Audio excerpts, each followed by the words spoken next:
another thing in my family that is not the brightest, but it is what it is.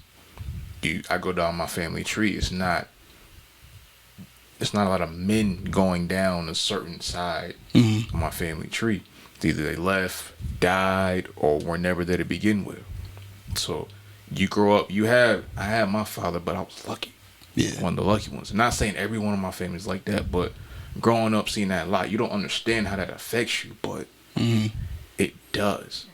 Definitely. So you have to just encapsulate that and hope you can figure out what that means. I had a good upbringing, all that, of course, great upbringing, but it still affected me in a way. Like, man, that could have been me, or I see why certain people act the way they act because they didn't have this. Mm-hmm.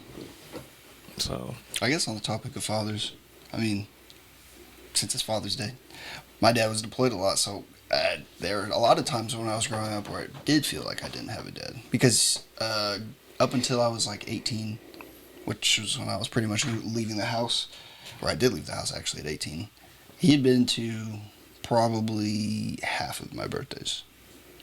Like, they were present.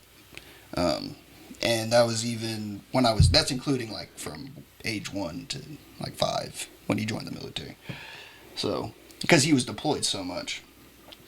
And I've been thinking a lot lately, like, what the effects of not having not experiencing a very strong father figure growing up was.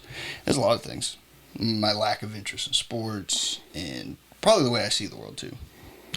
I read something today, actually, that talked about how Father's Day is, I wouldn't say like a fragile day, but it's definitely a day where not a lot of people are celebrating because they didn't have fathers. And that definitely shapes your outlook on life. So, like, I don't know, it's weird. Part of me feels like I didn't have a dad necessarily present, but I'm still glad that he was around, like, present.